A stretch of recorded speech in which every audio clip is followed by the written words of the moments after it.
Bonjour à tous, nous nous retrouvons aujourd'hui sur le journal télévisé d'Aix-en-Provence. On va voir les actualités du mois de décembre et de janvier et commençons tout de suite par les actualités du mois de décembre.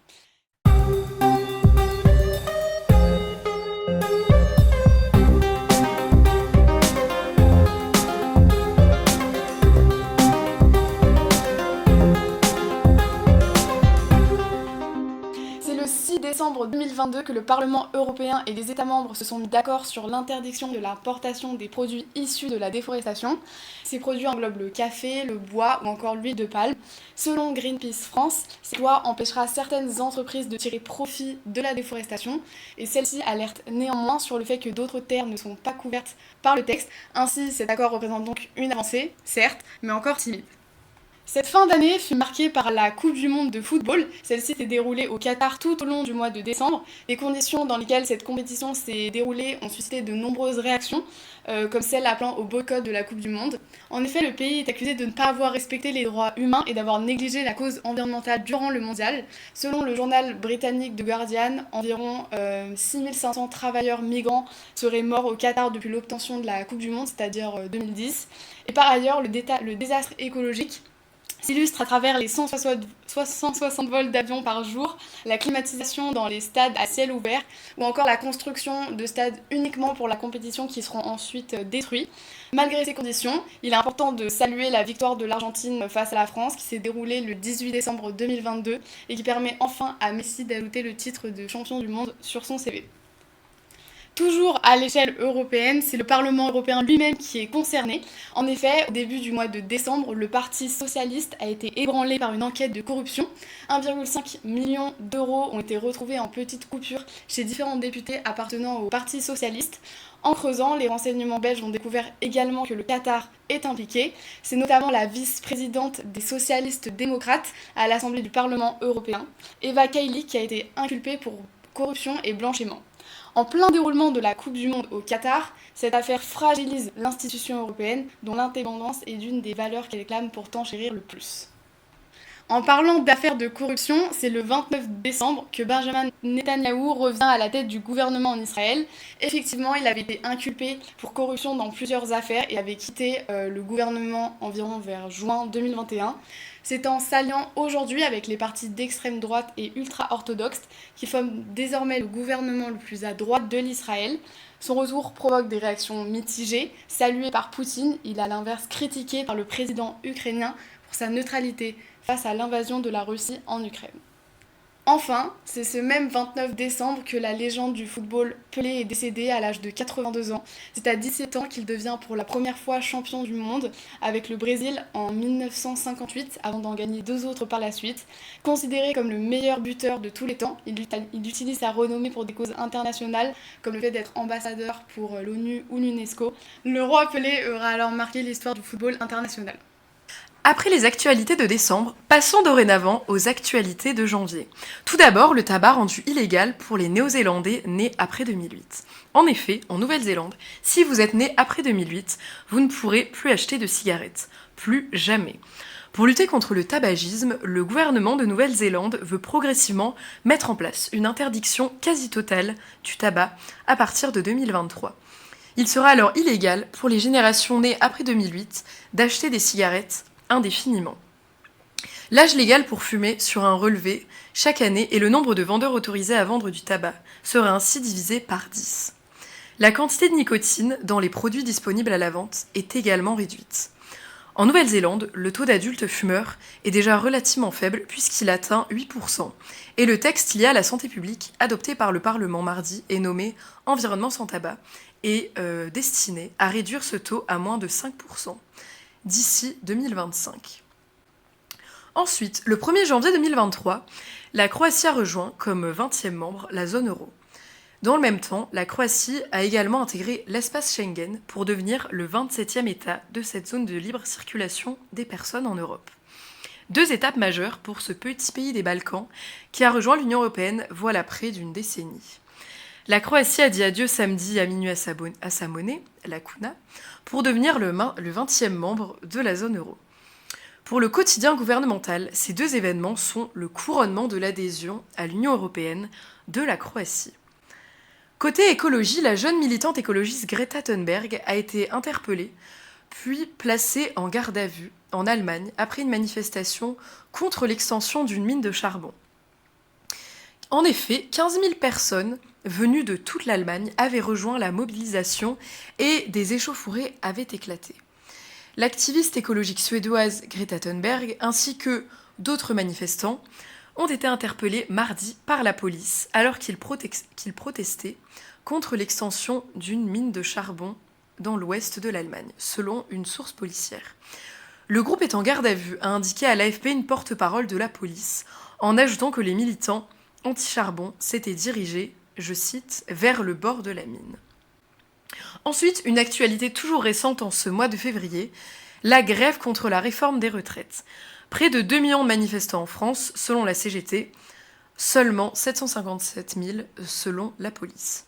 L'affluence était en baisse mardi pour la 3e journée de mobilisation contre la réforme des retraites, mais les syndicats se projettent déjà vers la 4e journée d'action, samedi, pour maintenir la pression sur la majorité au front dans l'hémicycle.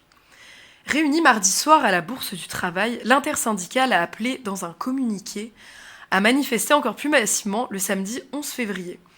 Le gouvernement doit retirer son projet sans attendre la fin du processus parlementaire, a-t-elle intimé. Les députés se sont alors lancés mardi dans le dur des mesures du projet de réforme des retraites, en commençant l'examen de l'extinction progressive de la plupart des régimes spéciaux. C'est une réforme d'équité qui respecte le contrat social, a assuré le ministre du Travail Olivier Dussopt, en précisant qu'il s'agissait de modifier les conditions d'affiliation à compter du 1er septembre 2023. Passons maintenant aux actualités Sciences Po de ces 2 derniers mois et notamment on va revenir sur la Semaine des Arts organisée par le BDA, dont tu es la présidente Iliana, qui a eu lieu entre le 28 novembre et le 2 décembre dernier. Et sur le grand vide-dressing organisé à l'occasion par le Dressing, dont tu es le président Martin. Donc tout d'abord, Iliana, est-ce que tu peux nous rappeler tous les projets qui ont été mis en place par le BDA lors de cette Semaine des Arts et de ce projet organisé pour les fêtes ? Donc en fait la Semaine des Arts, on savait pas trop comment la tourner cette année, mis à part qu'on savait qu'on voulait que ce soit pendant la période de Noël, pour vraiment mettre de la convivialité, un peu quelque chose qui réchauffe entre guillemets. Donc on a organisé une soirée au Mistral sur le thème feu et glace. Et après voilà, vraiment le plus gros projet c'était autour de ce marché de Noël. Donc on a organisé le mercredi 30.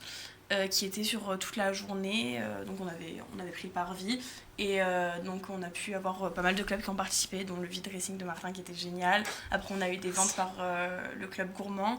Nous au niveau du BDA, ce qu'on a fait c'était un Secret Santa géant, c'est-à-dire que les gens du coup pouvaient s'inscrire et recevoir et donner des cadeaux et du coup pendant le marché de Noël ils venaient les récupérer auprès de nous et voilà. Ok, moi tu as déjà répondu un peu à la prochaine question, mais plus spécifiquement au niveau du coup du marché de Noël, quels étaient les assos qui étaient présentes et quels ont été leurs rôles, en quoi elles ont... Alors on a eu Musico déjà qui s'est occupé toute la journée de mettre une ambiance musicale, c'était trop bien du coup parce que ça mettait vraiment un fond sur le parvis assez sympa. Donc après on a eu comme je disais le club gourmand qui a organisé une vente, je pense qu'il y avait des gaufres il me semble, et puis des gâteaux qui ont été faits par certains adhérents du club gourmand et il y avait aussi du salé comme des croque-monsieur. Et il y avait aussi donc le club photo qui avait organisé un stand avec un Père Noël et on pouvait prendre des photos, enfin du coup une Mère Noël avec qui on pouvait prendre des photos, sans compter le club dessin qui a organisé des ateliers peinture, dessin. Plus tard dans la journée, du coup, en début de soirée, il y a le club musique qui a fait une représentation qui était franchement très jolie, je trouve. Et après sur le reste de la semaine, en début de semaine, on avait Jeux de Société qui avait fait une soirée au plateau bar. Sur le thème un peu de l'hiver. Et le jeudi, je pense, le Club Théâtre a fait une représentation aussi. Ok. Ensuite, Martin, donc du coup, pour ce qui est du fameux vide-dressing, déjà, comment l'idée, elle t'est venue, tout d'abord ? Alors, je dois avouer que c'était déjà quelque chose qui avait été fait l'an dernier par les anciennes présidentes. Et donc, dans la continuité du dressing, on a voulu reprendre cette idée, pour ramener un peu... un côté vintage à échelle Sciences Po et que les gens puissent vendre leurs vêtements, que ce soit un circuit court, local et puis on en a profité du marché de Noël du BDA pour avoir le parvis. Ok, ensuite est-ce que c'est un projet que tu comptes reconduire à l'avenir peut-être, même dans un autre cadre que la Semaine des Arts ? Alors oui, on nous a beaucoup demandé, malgré toute la com qu'il y a eu, d'être beaucoup plus informé la prochaine fois et de le refaire parce que des gens n'étaient pas vraiment au courant et ils auraient bien aimé participer. Et donc évidemment, on voulait le refaire pour la semaine euh, de la Terre ou la journée de la Terre de l'APNA à la fin de l'année, donc ça sera en avril. Parce qu'on a remarqué qu'il y avait quand même beaucoup plus de vêtements féminins et que beaucoup plus de filles ont participé. Donc, petite étude sociologique, c'est que les hommes ne se sentent peut-être pas concernés par la mode, alors que c'est dommage. Et donc, évidemment, sur l'offre des vêtements qu'il y avait au vide-dressing, c'était souvent des vêtements féminins, alors qu'on avait fait exprès de pas genrer les articles. Mais bon, quand c'est des petites tailles et que c'est pas fait pour des tailles hommes, c'est sûr que pas beaucoup de garçons ont pu acheter. Donc là, l'objectif du prochain vide-dressing, ça sera vraiment de faire venir tout le monde et que même des messieurs participent à cette vente. Bah, c'est génial. Et du coup, c'est quoi le sentiment de voir autant de monde vendre et venir acheter des vêtements et c'est toi qui as fait ça donc Alors c'est très gratifiant parce que c'est vrai qu'on a quand même récupéré une asso qui était un petit peu morte entre guillemets depuis quelques années. Donc de voir que des gens avaient envie de participer à nos événements, c'était vraiment super. Et qu'il y ait autant de monde le jour du vide-dressing, bon ça a été beaucoup de travail mais c'était vraiment cool. Quel a été votre ressenti final finalement sur cette semaine des arts organisée pour les fêtes? Tu veux commencer? Alors moi j'étais vraiment très content de cette semaine parce que c'était vraiment l'idée du BDA de faire participer tous les clubs et je trouve qu'on a tous vraiment donné notre touche à ce petit Noël organisation SPO. Donc c'était vraiment, vraiment très bien que ce soit concret et pas seulement... Enfin, pour ce qui est du dressing, le début d'année ça a été beaucoup d'éditos et des articles, mais là c'était vraiment un événement concret, donc c'était vraiment bien de le faire avec le BDA. C'est ça, je suis tout à fait d'accord. En fait, c'est vraiment le fait, même nous au niveau du BDA, cette année, on a un ressenti que ça fonctionne beaucoup mieux. Les clubs, ils participent beaucoup plus sur les événements, du coup, ça fait vraiment un truc qui peut prendre de l'ampleur. En plus, ça donne envie aux gens, c'est beaucoup plus attractif. Puis nous aussi, après, on a un sentiment quand même super quand on termine tout ça, parce qu'on se dit c'est trop bien, quoi. Les gens, ils ont passé des super moments, ils vont avoir des souvenirs pour l'année. Donc c'est vraiment ce qui est important pour nous. C'est gratifiant. Voilà. Bah, en tout cas, merci d'être venu sur le plateau d'Hertz. Bonjour à vous, merci d'être venu sur le plateau d'Hertz et on va revenir un peu sur le week-end au ski organisé par le Bureau des sports de Sciences Po, dont tu es le trésorier Noé et auquel tu as participé, Siméon, du 27 au 29 janvier dernier. Donc déjà Noé, toi qui es membre du BDS, est-ce que ça a été compliqué d'organiser un voyage au ski à la manière d'une grande colo pour plus de 100 élèves? Et est-ce que le voyage finalement il a atteint vos attentes? Honnêtement, c'était pas si dur. Bon, il y a eu 2-3 imprévus, voilà, mais comme toujours. Après, c'était oui, notamment avec un prestataire qui nous a lâché, etc. Enfin, des petites histoires, mais juste avant, on n'a pas trop eu de problème. Niveau organisation, ça allait. Et puis au niveau des attentes, ouais, ça s'est passé vraiment comme on le voulait.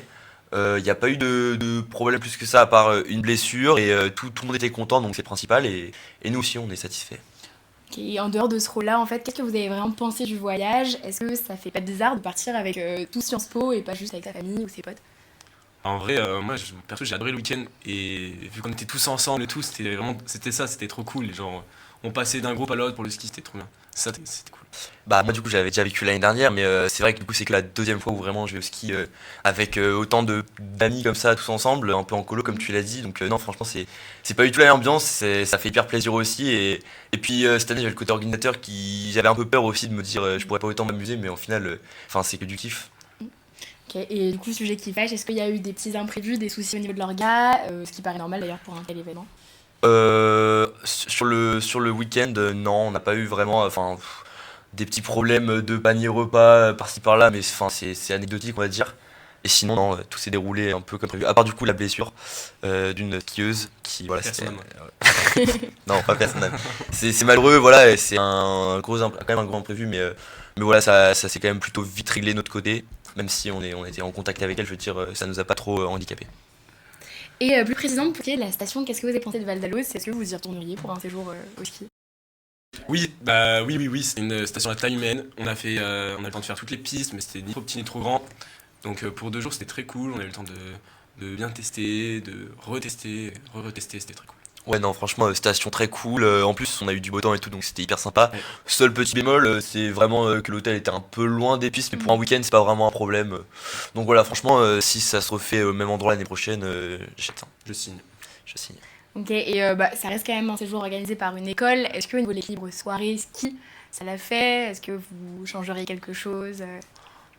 Bah, en vrai, tout le monde faisait comme bon lui semble, donc en soi, chacun se gère, donc voilà. Mais c'est vrai que bon, la première soirée, il n'y a pas vraiment eu de soirée. Mais la deuxième soirée, c'était une soirée très endiablée. On a eu la chance d'avoir un DJ exceptionnel. S'il nous regarde, peut-être que voilà, dédicace à lui, mais c'était vraiment incroyable. Il était très fort. Ouais, je suis d'accord avec Siméon. Après, c'était pas aussi les mêmes soirées. La première soirée, c'était plus jeu, etc. C'était très cool aussi. Après, je comprends que les gens aient pas voulu rester très tard pour se reposer pour la journée ski. Puis deuxième soirée, plus de monde, plus d'ambiance. Enfin, moi, j'ai trouvé ça cool de manière générale. C'était pas les meilleures soirées qu'on ait fait à Sciences Po, mais voilà, c'est un week-end ski aussi, donc fallait un peu s'y attendre. Mais très C'est cool. un équilibre. C'était un équilibre. Ok. Et du coup, au niveau des retours, qu'est-ce qu'on est venu vous dire par rapport à ce week-end? Globalement, que des retours positifs. Bon, après, il y a eu 2-3 plaintes sur le moment par rapport à la fameuse montée retour de ski à l'hôtel. Mais non, en vrai, après, je sais pas, j'ai pas eu. Moi, de mon côté, personnellement, j'ai pas eu 12 000 retours, mais en tout cas, les retours que j'ai eu, c'était plutôt positif. Donc, en vrai, tant mieux, on est content, quoi. Exactement pareil. Ok, tant mieux. Et enfin, pour conclure, soyez honnête, combien de tuiles au compteur? Pas beaucoup, En vrai, pas beaucoup, non. Pas mal. Une barre piste pour Siméon. Ouais, une ou deux, ouais. Non, en vrai, ouais, bien. J'ai fait la moitié du temps du séjour par terre, mais en vrai, c'était très cool. Vous De avez toute façon, déjà j'ai un bon toujours- niveau, vous avez déjà skié avant. Non, moi, j'ai skié avant, donc ça allait. J'ai fait une grosse chute, mais ça va. Ouais, moi, j'avais skié une fois avant, mais j'ai fait que des petites chutes, donc en vrai, il n'y a rien de méchant, c'était très cool. Bah, tant mieux. En tout cas, merci d'être venu sur le plateau d'Hertz et d'avoir présenté ce petit OS. Bah, merci à Ers pour l'invitation. Et C'est- voilà, c'est on Ers. va tout de suite passer à la rubrique géopolitique. Fondée en 1957 et ratifiée par le traité de Maastricht en 1993, l'Union européenne occupe des fonctions diplomatiques, politiques et monétaires. Cependant, durant ces dernières décennies, les institutions européennes sont poussées à repenser le modèle européen face à la multiplication des risques de fragmentation suite aux crises financières, à la crise du Covid-19 et dernièrement à la guerre en Ukraine. Au regard de ces problématiques, convenons d'analyser l'avenir de la zone euro, notamment dans les domaines militaires et diplomatiques. En effet, les États membres ont consacré un budget de 232 milliards de dollars au budget de leur défense en 2020, soit 1,6% de leur PIB en moyenne. Au sein de l'Union européenne, la France possède l'armée la plus puissante, avec 205 000 militaires actifs. Elle occupe la 7e place mondiale derrière la Corée du Sud et possède l'arme nucléaire. Si en 1954, la France a refusé le projet d'une armée européenne dans une logique de pacification et de stabilisation politique, le projet est progressivement remis au goût du jour, notamment depuis l'annexion de la Crimée par la Russie en 2014. Surtout, c'est l'invasion de l'Ukraine par la Russie en février 2022 qui a conduit les États de l'Union européenne à de plus en plus de livraisons d'armes en direction de l'Ukraine, des États qui sont pour la plupart membres de l'OTAN. À ce propos, la coopération entre l'UE et l'OTAN s'est renforcée au début des années 2000, dans le but de sécuriser l'Union européenne, voire le continent européen.